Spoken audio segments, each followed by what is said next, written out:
Voy a poner a grabar, así ya nos queda la clase grabada. Y vamos a hablar de los sistemas sensitivos, ¿está? Dame un segundo. Como siempre el disclaimer alert, que las diapositivas son de la Cátedra de Anatomía de la Facultad de Medicina de la UDELAR, en este caso de la Regional Norte. Y bueno, vamos a hablar de estos 5 aspectos, ¿tá? Particulares, y los vamos a ir desarrollando de a uno. Primero, los tipos de sensibilidad. Tenemos la interoceptiva o visceral, que esta hace referencia a todo lo que son los receptores de adentro del organismo, ¿no? O sea, ya sea de cómo está el medio interno, cambios de pH, cambios de temperatura, cambios de no sé, químicos, o sea, eso, como eh, son los que llevan a cabo, digamos, o en realidad brindan información sobre cómo se encuentran las vísceras, si hay algún daño en las mismas, o cuando tienen que cumplir alguna función determinada.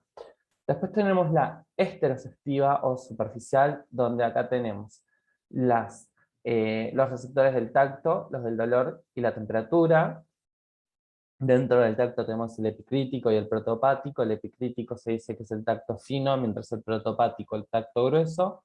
Y después tenemos la sensibilidad propioceptiva o profunda, que tenemos la consciente y la inconsciente.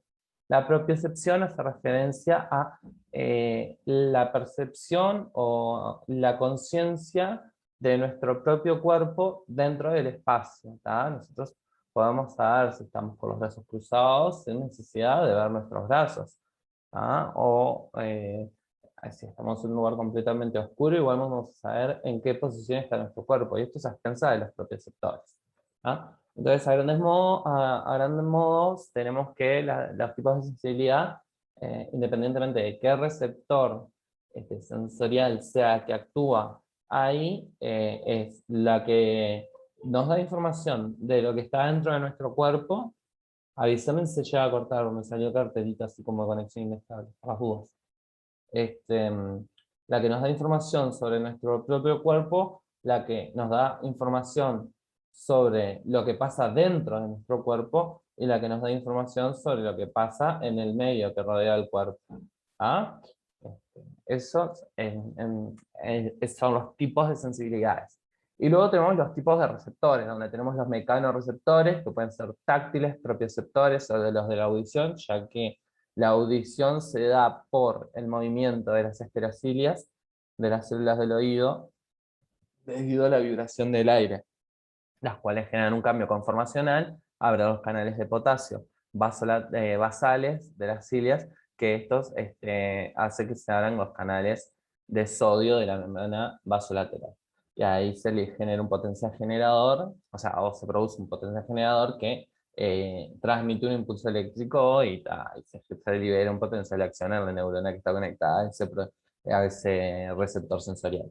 Tenemos los termorreceptores, que son los encargados de la percepción de la temperatura, como dice el nombre. El nombre nos orienta mucho, ¿no? Y tenemos del frío y del calor. ¿Ah? Estos dentro de ciertos rangos funcionan solamente como termorreceptores, pero si superamos o estimulamos por debajo de los rangos de acción óptima de estos receptores, genera una sensación de dolor, ¿tá? Luego tenemos los nociceptores, que junto con los termorreceptores comparten vías, que ahora vamos a verlas. Y nociceptores son aquellos que nos informan del daño en el organismo. Muchas veces se dice que son los receptores del dolor. A mí mucho no me gusta esa terminología porque cuando hablamos de dolor, estamos hablando de una percepción subjetiva. El dolor es una cosa subjetiva que depende de cada individuo o individua. No es una cuestión universalizable. Entonces, cambia. Sí me gusta, y como lo dice el nombre, decir que nos hablan de estímulos nocivos, por lo tanto, por eso nociceptores. Luego tenemos los quimiorreceptores, ¿tá? Bueno, los nociceptores nos hablan de daño celular, de estímulos nocivos, ¿tá? Por eso también los termorreceptores pueden funcionar como nociceptores, por ejemplo, cuando superamos el umbral de temperatura de los termorreceptores del calor o de los termorreceptores del frío. Entonces ese estímulo, que antes era un estímulo que nos daba una información de, de calor solamente, ahora nos va a generar un dolor. ¿Ah? Luego tenemos los quimiorreceptores, que estos nos dan, reaccionan frente a estímulos químicos. Los principales son el gusto y el olfato. Y luego los fotorreceptores, ¿tá? Que estos son los que, mediante la captación de la luz, generan imágenes a nuestro cerebro en el área visual primaria a nivel occipital. Pero lo que es quimiorreceptores y fotorreceptores son temas a tratar en el curso de neurociencia. Por eso ahí están, y la audición también, por eso ahí están estos tres en amarillos, y dentro de los mecanorreceptores, los táctiles y los propioceptores.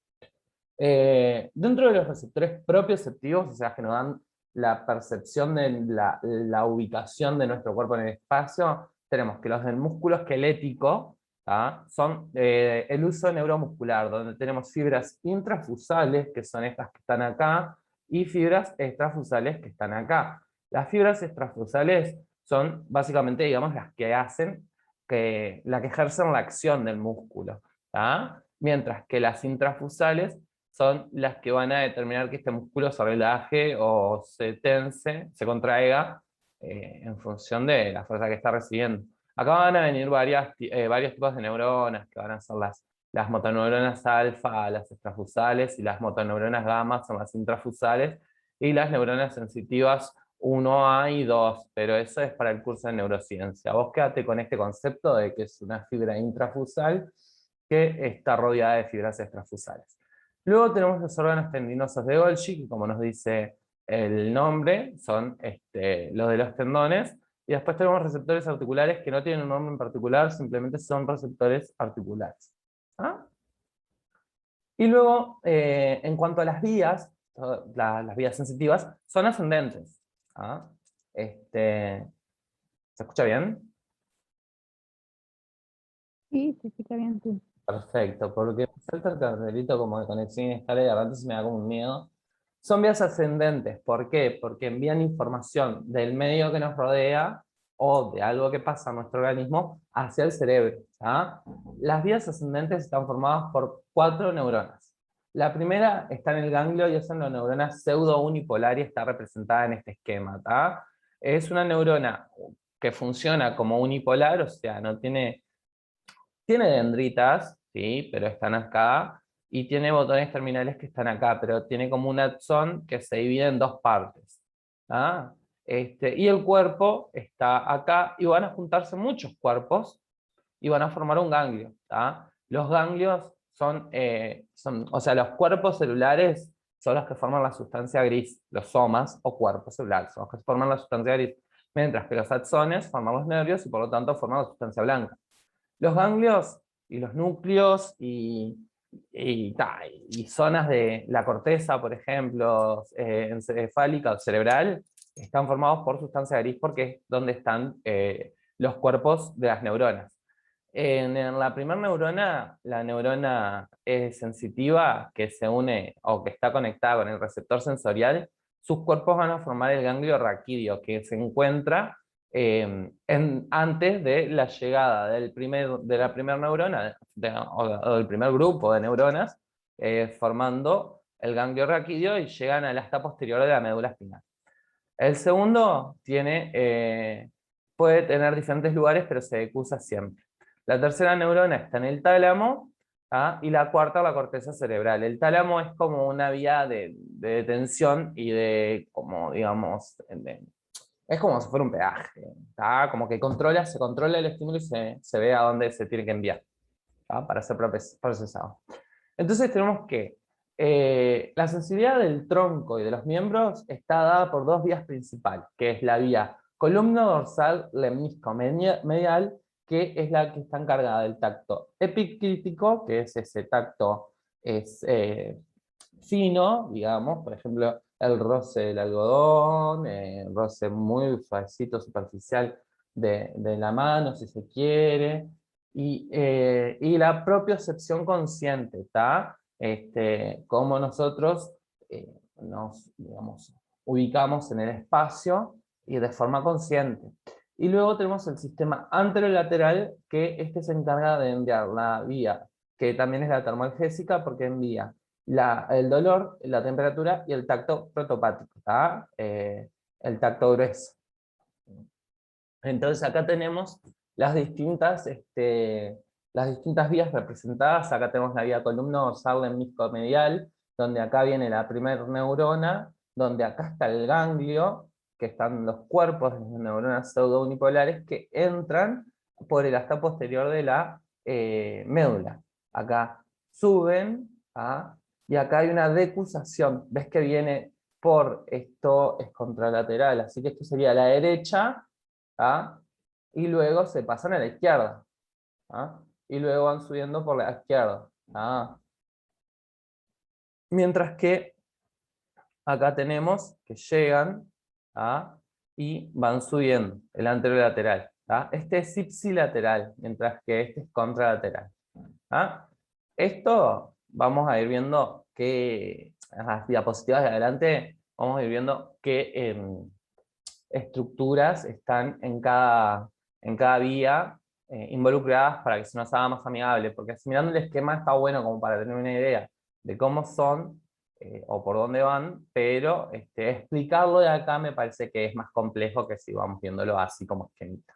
Entonces tenemos que en el columna dorsal lemnisco-medial, o sea en este, que como ya vimos, nos va a dar el tacto fino y la propiocepción consciente, tenemos que la primera neurona tiene el cuerpo, o soma, en el ganglio de la raíz dorsal de los nervios espinales, como te decía.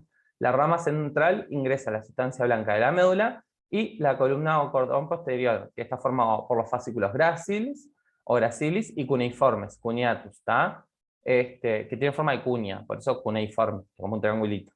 Y tiene somatotopía. Esto es que tiene como, digamos, tiene que ver con la ubicación en el cuerpo, por ejemplo, los dermatomas, los miotomas, tiene que ver con eso.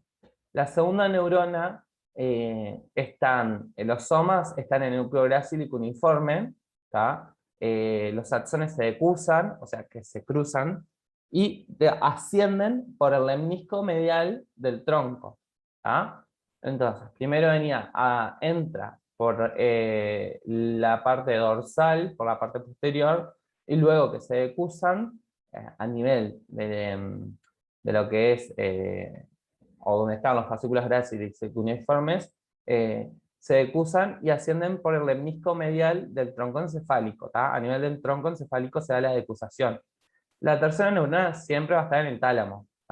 El soma, o sea, el cuerpo va a estar en el núcleo ventral, y ventral significa como de adelante, pero a su vez va a ser posterolateral, de la parte de adelante a la parte más de atrás, y luego en la parte medial es acá en el eje bien que divide a la mitad, y lateral es hacia afuera. Entonces va a ser como que vos tengas el tálamo, la dividís entre dos, a la parte de adelante, a la parte más sobre atrás y a la parte más para afuera. Eso es posterolateral del núcleo ventral. Y luego los axones se van a ir al brazo posterior de la cápsula interna. Y la cuarta neurona se encuentra en el área sensitiva primaria, que es el área 321, 321 de Brodmann, que se encuentra hacia occipital de la cisura de Rolando. Rolando. Y luego tenemos el sistema anterolateral, que acá lo teníamos representado. En celeste es la vía anterolateral. Y tenía que ver con el dolor, la temperatura y la sensibilidad gruesa. La primera neurona va a estar en el ganglio de la raíz de los nervios espinales, así que eso es igual a del disco medial, y la rama central ingresa a la sustancia gris de la médula. La segunda neurona tiene su soma en el asta gris posterior, o sea, porque posterior es sensitivo, no va a ser en el anterior, que es móvil, es motor, perdón, y los axones se decusan y ascienden formando tres tractos. El espinotalámico, el espino reticular, que tiene que ver con la vigilancia de los aspectos emocionales del dolor, por ejemplo, eso también lo podés encontrar como espino, uno es espino neocórtico o cortical y espino paleocortes, ¿tá? Que tiene que ver, viste, cuando veas en la parte de citología que el cerebro se divide en neocortes, paleocortes y arquicortes, ¿tá? Dependiendo de su complejidad y dependiendo también de su grado de diferenciación. Igual, eso es más para la parte histológica, pero está. Si acá te lo dejaron como reticular, vos usalo como reticular. Tiene que ver entonces con la vigilia y los aspectos emocionales del dolor. Acá tiene que ver, por ejemplo, con cuando entender el dolor del otro, las facies, ¿tá? Las formas de la cara, de cuando nos duele, las expresiones de dolor, etc. ¿Tá? Y después el espino mesencefálico, que va en el colículo superior, y a la sustancia gris periacueductal. ¿Tá? El acueducto de Silvio. Y después tenemos que la tercera neurona, su cuerpo se encuentra en el núcleo ventral posterolateral del tálamo, ¿tá? A diferencia del otro, no, está bien, es al mismo nivel del otro, porque es el núcleo ventral a nivel posterolateral, ¿tá? Y el otro también era núcleo ventral posterolateral. ¿Tá? Lo que cambian son los que tiene los núcleos intralaminares, que están relacionados con los aspectos emocionales del dolor, entonces esos núcleos van a venir de la vía espinoreticular, y los axones van a estar en el brazo posterior de la cápsula interna. Y la cuarta neurona va a llegar a la vía sensitiva primaria, también como el sistema columna dorsal del menisco mediano. ¿Ah? Entonces tienen puntos de encuentro en común. El área sensitiva primaria es el 312 de Brodmann. Yo te dije 321. Es 312 de Brodmann. Y acá tenemos que es el giro o circunvolución postcentral del lóbulo parietal. ¿Tá? Entonces acá la tenemos, esta es una vista externa y esta es una vista interna, hasta acá llega, y acá podemos ver el cuerpo calloso, y acá viene todo lo que es diencéfalo. ¿No? Entonces tenemos que, lo mismo que vimos hoy, y la organización somatotópica. Esto se refiere a, acá por ejemplo está el homúnculo representado, en donde cada área, primero acá tenés un esquema de cómo vienen las vías. Estas a nivel del bulbo los vamos a ver ahora, pero tienen que ver con los pares craneanos, y estas son las otras que vinimos viendo hace un ratito. Esto acá, lo de somatotópica, que yo te hablaba de los dermatomas y los miotomas, como por ejemplo, pero también, o sea, para todo el cuerpo, no solo, bueno, los dermatomas y miotomas también están en todo el cuerpo, qué tarado. Pero básicamente a lo que se refiere es eso, es que cada área específica está inervada por un grupo de nervios puntuales. Entonces, diferentes lesiones nos van a dar diferente clínica. ¿Tá? Y tenemos tres tipos de proyecciones. Las ascendentes, ¿tá? Que son áreas de orden superior con áreas secundarias, y se encuentran en la corteza parietal posterior y la corteza motora primaria. ¿Tá? Luego, la corteza motora primaria se encuentra hacia frontal. Esta es la sensitiva primaria, esta es la motora primaria. Esta es el área 4 de Brodmann. Y después tenemos que al lado contralateral del cuerpo calloso. Y los descendentes, lo que son las vías descendentes, van a los ganglios basales, al tronco encefálico o a la médula espinal. Esos son los tres posibles destinos de la primera neurona eh, que va a dar la vía descendente, que va a generar la respuesta en función de la información que llegó a la corteza sensitiva primaria. Luego tenemos la sensibilidad craneal, que está dada a expensas de los nervios quinto, séptimo, noveno y décimo. ¿Tá? La primera neurona va a estar en los ganglios de estos.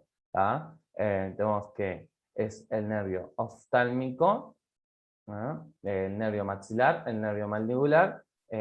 Estas son ramas del quinto. ¿Tá? La tercera rama del quinto es mixto, es sensitivo y es motor, porque inerva los músculos de la maticación de forma motora. Algunos ramos del plexo cervical inervan la región esternocleidomastoidea posterior, o sí, esta es la parte esternocleidomastoidea posterior. Tenemos algunos ramos dorsales del nervio espinal, que son los que inervan la nuca e inervan lo que es la región occipital. y el oftálmico va a lo que es, desde lo que es los huesos propios de la nariz, las bases de las órbitas y hasta hueso frontal y parietales, y finalmente el nervio maxilar, que también es rama del trigémino, se va a encontrar entre lo que es frontal y lo que sería el maxilar inferior. Así que va a inervar la zona que va a estar dada por una pequeña región del hueso frontal, la base de la órbita, la cara externa de la órbita. Estábamos hablando a nivel de piel, ¿no? Porque nos da una inervación sensitiva. Y lo que es todo maxilar superior y, digamos, parte superior de la boca, labio superior, comisura de los labios superiores, etc. ¿Ah? Vemos que la primera neurona están los ganglios del quinto, del séptimo, del noveno y del décimo par, y la segunda neurona, los núcleos sensitivos del quinto. ¿Ah? Tenemos el núcleo mesencefálico, que nos da la propiocepción, el núcleo principal está que tiene que ver con el tacto epicrítico, y el núcleo espinal, que tiene que ver con el dolor, la temperatura y el tacto protopático. Entonces el núcleo espinal es bien, digamos, comparable con lo que es el anterolateral, ¿no? De lo que era la inervación de los miembros y el tronco. ¿Ah? Entonces tenemos que ¿tá? Es la cuarta neurona, también corteza cerebral a nivel del el área sensitiva primaria. ¿Tá? Tenemos entonces esta aplicación clínica, signos y síntomas y diagnóstico topográfico. ¿Tá? Los signos pueden ser dolor, que es dolor. Las parestesias son las alteraciones de la fuerza, digamos, del movimiento, de la pérdida de fuerza sería. La hipoestesia sería como que la disminución de la fuerza, mientras que la anestesia sería la falta de fuerza o la pérdida de la conciencia, por ejemplo. ¿Tá? Es la pérdida absoluta, o sea, cuando el brazo se le cae. ¿Tá? La hipoalgesia sería la disminución de la sensibilidad, mientras que la analgesia sería la pérdida completa de la sensibilidad.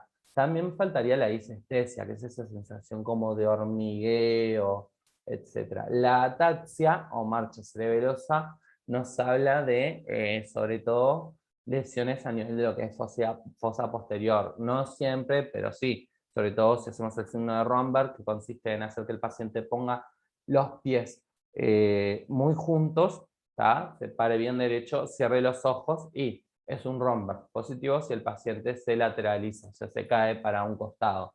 ¿Tá? Y la ataxia es una forma de caminar muy particular, en donde la persona camina con las piernas abiertas, como tembloroso, y con lo que se llama aumento de la base de sustentación. Eso sería la ataxia, también se la conoce como marcha ebriosa. Entonces, el diagnóstico topográfico, vemos que si es una lesión de la corteza, en principio pensamos en un compromiso contralateral, debido a que la decusación se da en el 80% de las fibras. Algunos autores y autoras hablan de que el 90% de las fibras se decusan y que del 10% restante, un 2% va a ir por el sistema columno dorsal lemnisco-denial ipsilateral. Es que son re largos los nombres, si se nos cuesta a nosotros, yo sé que a ustedes les cuesta un montón. Ipsilateral, o sea que significa del mismo lado, y solamente un 8% va a ir por el contralateral, ¿tá? Que, por, eh, va a ir por la vía lateral, anterolateral. Ahí va, ahora sí. Después tenemos el tálamo, que va a generar dolor. A nivel del tálamo va a percibirse ese dolor o se va a identificar. Se dice que el tálamo es como una vía de control, es donde está la tercera neurona. El troncoencefálico nos va a dar síndromes alternos y depende de qué estructura. Lo que pasa es que en el troncoencefálico tenemos muchas estructuras muy diversas que controlan yo qué sé, el núcleo respiratorio, lo que es el automatismo, lo que son las funciones como más como de esa índole, de ese resorte, más que nada de lo que es el sistema nervioso vegetativo. Y luego tenemos en la médula, que podemos tener un síndrome de hemisección medular, que esto nos puede dar compromiso capaz de lo que es la porción más sensitiva, pero no tanto la motora, aunque se va a ver afectada, o también depende de la altura, de la sección y demás. Y tenemos el síndrome de sección medular completa, que es que a partir de, bueno, o sea, se secciona completamente la médula y desde ese lugar hacia abajo se pierde toda funcionalidad de la misma. Claramente, más, cuanto más alto el- la altura del corte, peor el pronóstico. ¿Ah? Entonces tenemos que el cordón dorsal ahora nos habla de la sensibilidad propioceptiva consciente y el tacto epicrítico ipsilateral, o sea, del mismo lugar. O sea, si es a derecha la información que entra, va a llegar a derecha. ¿Ah? Y ahí están los axones de la primera neurona.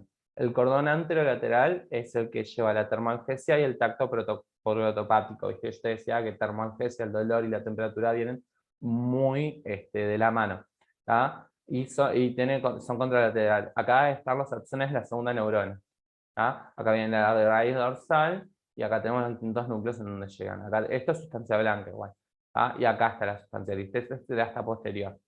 ¿Ah? Acá va a estar el soma de la segunda neurona del sistema.